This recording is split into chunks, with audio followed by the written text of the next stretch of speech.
In this video, I am going to be showing you Traycer AI. Within Cursor and Claude Code and Codex, I've ran several experiments over the past 3 weeks, and I'm going to show you those experiments as well as the results. And then I put together a thorough review, some pros and cons, and whether you should use Traycer AI or not. Vibe coders, let's vibe. And code. Super quick, put 60 seconds on the clock for the whole, what is Traycer AI exactly? Maybe you already know that, maybe you don't.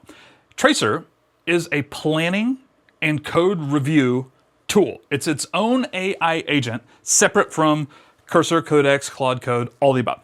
I think most people are going to use it for the planning phase. You plan out, here I'll just pull up in my last one here. You plan out the feature you want, the app you want, whatever. You have a little chat with it, a little conversation. It's an AI agent, searches your code base, and figures out, what do I need to do? And it has two different modes for this. One is phases, and one is a plan. We'll talk about that more in just a second. But it breaks out the different phases, it generates the plan, and then you can pass this plan off to Claude Code or Codex or whatever you're using, Copilot for that matter, anything. Any of the AI agents that we use for vibe coding. That's the first tool right there. Just planning features, planning apps, planning changes, whatever.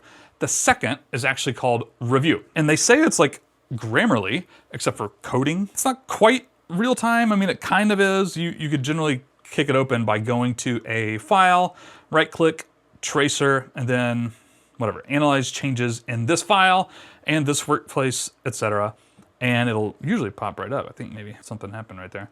But anyways, you start making changes and it will literally just start showing you bugs and performance issues, clarity. It'll start doing this stuff. I don't think as many people are going to use that as they do the planning tasks, but alas. Last thing before I show you my demos and experiments here, artifacts, pricing, that sort of stuff. Number one, I think artifacts is a little confusing. It comes with a certain amount on the free plan, the light plan, the pro plan, or whatever, and I start recharging these artifacts when you use them. In fact, you can actually see in my account right here, I have 1.7 available out of 3. I'm on the $10 a month plan. So you use an artifact and then it starts recharging right away. And it works in increments too. So you can have, 1.5 at any given time like I have here. Yes, it is a little confusing, but once you get used to it, spoiler alert, I actually think it's a really fair pricing model. $10 a month, 3 artifacts to use at any given time. It's pretty fair. In the pro plan, you get 10. And if you sign up for a free trial, you get 10 days of the pro plan right there. And it's more than enough to try this tool out. All right, let me show you Traycer AI in action, excuse me. I've been using this with several projects, but I thought it'd be cool to do 2 specific experiments just for this video where I pit all of these tools against each other. Traycer AI, Claude Code, Codex from OpenAI, and then Cursor using GPT-5 specifically. The first experiment, actually before I say that, I used the same prompt with all of those tools. I did not do any back and forth tweaking with any of the tools. I just left it up to them for the most part until the very end, which I'll tell you about. But my point is, I wanted to see which of them did the best by themselves without any user input at all. 2 experiments. The first one's super boring, but I'll tell you anyways. I was actually working on this tool right here, Bullet Affinity. I have a search feature already where you can search for stuff. I have drag and drop already where you can move all your bullets around or whatever.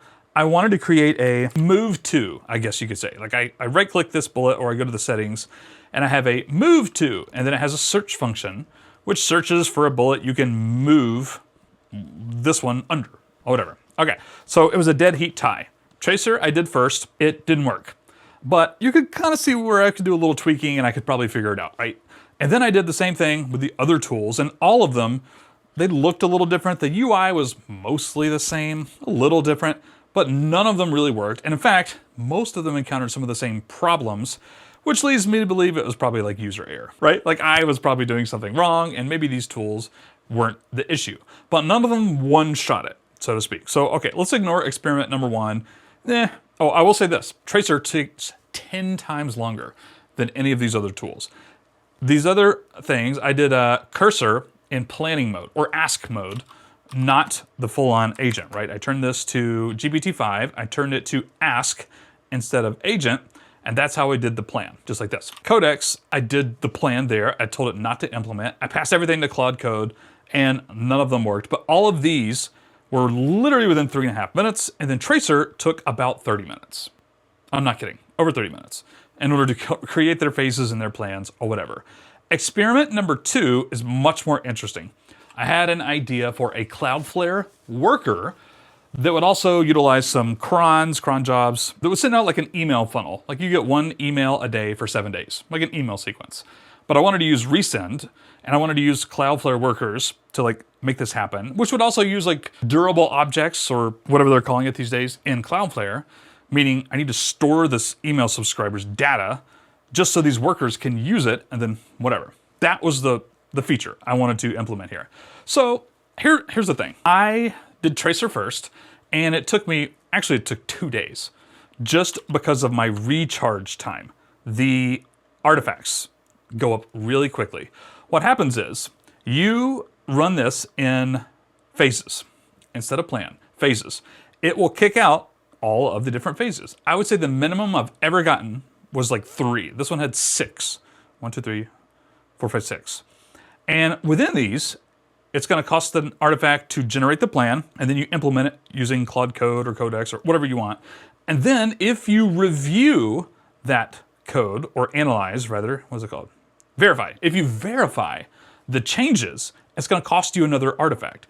And so you go through 3 like nothing when you're using phases in Traycer AI, and it took me so long. And the tool itself takes really long. And then Claude Code sometimes is fast. Sometimes it takes really long. It took forever. I'm happy to say it did actually work using Traycer AI. Traycer AI made these phases. They made the plans.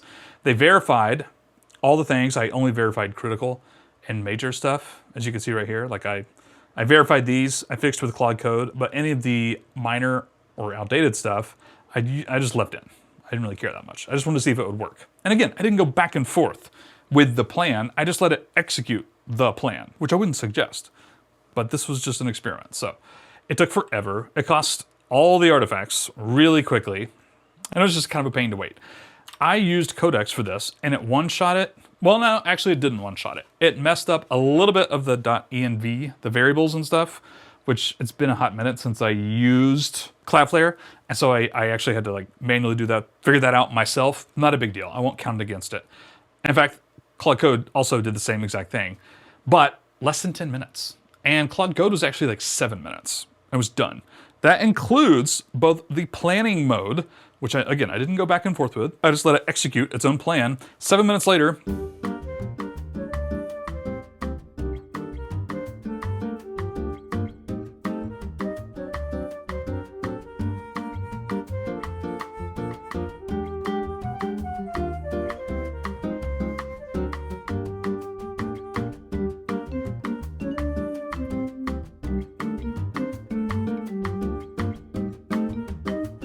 boom, it basically worked. I had to change one thing with the variables, whatever, and it worked. Now, that said, Traycer took absolutely forever, cost a lot of artifacts or whatever, but it did do a few things a little bit better. I was wondering, hey, I'm using resend. Can I actually use this package installed via npm, npmi, resend, or whatever? Can I use that in a Cloudflare worker? Yes, by the way, you can. But the Traycer version was the only one that actually did that. It used the resend SDK instead of just calling it via a fetch, like the public, I don't know what the URL is. But the point is, I think it implemented a little bit better, a tiny bit better. Not by much. In fact, I probably could have made these other versions better with just a little bit of time, but indeed it used TypeScript and it used the resend SDK, and I'm very happy with that. That's pretty impressive. It took forever though. I mean, I can't even describe how much longer this took. Codex was 10 minutes exactly, and then it was fine. I updated the variables and it worked great. Okay, here is my review. The takeaways from the experiments when I pit all these tools against each other and then pros and cons. Number 1, I think the light plan is indeed very light if you are doing both the plans and the phases and stuff and the verifications. Verify changes. Like I did a plan here, I executed the plan with Claude Code, like I handed it off, so to speak. If you go through and do the verification thing, it uses another artifact and that light plan disappears really quick. I think you're gonna need a pro plan for that. It's still very affordable, don't get me wrong, but if you only use it as a planning app, that is, Traycer AI just for planning, I think the light plan is great. Free plan, you literally only get it 1 per hour. That's actually okay too. But when you start getting into the verification things, it eats up credits really fast. Next up, I think Traycer AI is overkill for small tasks and even really medium-sized tasks. I actually thought it would struggle with the Cloudflare worker a little bit more than it did. I had it using the Context 7 MCP to go out and get documentation on Resend and documentation on Cloudflare. I thought it was actually gonna have more problems, and it did okay there, but it was just overkill. Codex, Claude Code, these crushed it in like 8 to 10 minutes, start to finish. Traycer AI used up several artifacts and took hours, even not counting the wait time as I let these things like recharge, right? It was way too thorough, too detailed, too much usage, too many artifacts, that sort of stuff. If you're a complete beginner and you're building massive apps, if you're just starting from scratch and you're doing a React app and it's gonna be the next thing, I could see where this could actually be a pro. And so I put that down here. It is very thorough, I think. It does a good job at analyzing all the files in your code base and like all this other stuff. I think it's overkill for 9 out of 10 use cases. For me personally, it's overkill for just about anything I would throw at it. I'm not saying I'm a pro, I'm not starting from scratch on half this stuff. And even when I do, like it's pretty chunkable. I could work on it in chunks, it's just overkill. So really quick, phases versus plans. If I were you, this is an official Pete recommendation here, I would never use phases. Phases just comes up with plans. If you just leave it on plan mode, it'll be exactly like Claude Code or Cursor or whatever. It'll generate the plan and then you can hand that off. Again, phases is overkill. And by the way, it uses so many more artifacts. You could do the same prompt with just a plan and there's one artifact, period. Phases, it's never gonna give you just one. At minimum, it's gonna give you 3, and most of them are like this one, where it had 6 different plans to generate and then go through, and then that just costs a lot of artifacts. And it takes forever. It's overkill. I would just use plans. Or if I were Traycer AI, by the way, I would just delete plans. I would use phases for, first of all, it's gonna make me more money, but also second of all, I would allow it to just do one phase if it's something small. It should be able to detect that. No matter what task you throw at Traycer AI in phases, right now, it'll create multiple phases, 9 out of 10 times, I think. So it's a little weird. So again, for my purposes, it's too thorough, it's too detailed. I would rather have quickness vibe coding. This removes all the vibe from vibe coding, really. It takes that long. But 2 things I do really want to point out. Validations, yes, they cost artifacts, and there can be a lot of them and whatever. I actually think it's a great feature.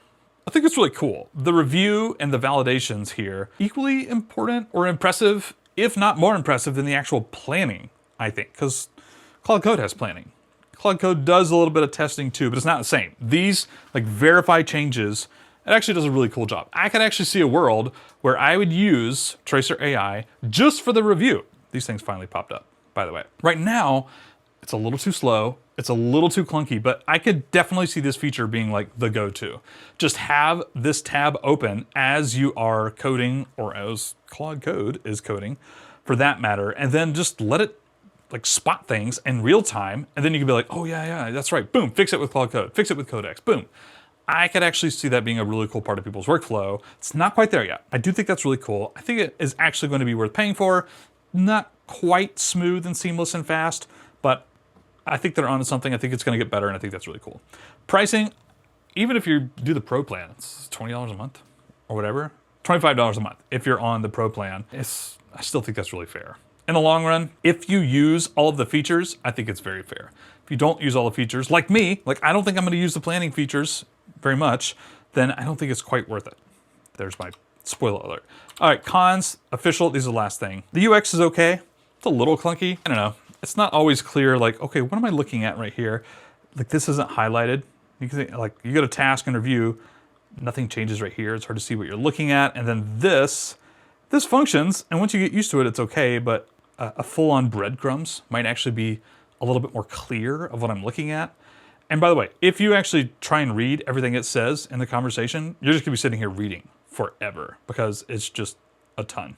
Show breakdown, and then there's just a lot, right? It's very wordy, it's a lot. The user experience is just okay. Overkill for small to medium tasks, I already said that. Why do we need phases? We don't. I already said that too. I don't actually think they're like trying to make more money because phases will actually require more artifacts. I don't think they're trying to do that, but again, I would just do plans. By the way, it kind of bugs me that I can't just vibe code with this, meaning It should be when I generate a phase breakdown, and it has 1, 2, 3, 4, 5, 6 different things, I should just be able to click, boom, all of them. Even if it takes like 6 artifacts or whatever, that's fine. Like, continue to charge me as they do it, but give me like a one-click thing. Instead of, okay, now I have to generate the plan, I have to wait for the plan to finish, then I have to click the handoff button to send it to Codex or Claude Code or whatever, and then I have to verify changes one by one. No, actually I don't. I take that one back. Fix all. You can't do that. But I never clicked that because some of them I just ignored. Like the minor ones I just ignored. So that was kind of annoying. I just want to be able to like one click, have it do all of them at once. One small thing is that it does create a new terminal for every handoff. Codex, Claude Code, or whatever. Creates a new Claude session, Claude terminal, or whatever. I could see where that probably slims down on token usage for sure, but it was not a lot of context. And maybe it doesn't matter because they have so much detailed information that they're passing to the AI. I don't know, but it kind of bugged me that I had to go and close them every time. Just saying. Last con, actually 2 cons. Ignore this one. It doesn't matter, I already said that. It takes forever. It just really does. It ruins the vibe. If you are a vibe coder, whether you like that term or not, if you're using AI primarily as your code generation in your IDE or whatever, it kind of just takes it out for me. It's a different vibe. So I don't know. I love to move fast. And so I love using Codex and Claude Code to generate plans or not to generate plans. Just give it a whirl. Let me test it really quick, see if it works. I'm pretty good at finding the bugs and then sending that back to AI immediately and then going in that circle, right? I don't need really extensive detailed planning. And so for that reason, I will not be using Traycer AI. That said, I think they're onto something cool. I think for a lot of people, it could be very helpful to have much more detailed plans. If you're new at this, new to context engineering or whatnot, yeah, I could actually see that being very helpful. So I can't dismiss it and say, no, you should not use it. But I will say personally, I will not be using it right now. I'll come back and check on them as they do more things, but there are other people doing these same sorts of tools as well. And I don't know, I can't not recommend it and I can't recommend it. I don't know if that made sense or not. Okay, so that's it. Thank you guys so much for watching. Like, comment, or subscribe or whatever. If you enjoyed this video, that would mean a lot to me personally. Boost my ego as well as boost me in the algorithms. And happy vibe coding. Check you later. By the way, if you have any questions or comments about Traycer or anything else, drop them in the comments below and give us some valuable insights or resources or links or anything else you got. Adios.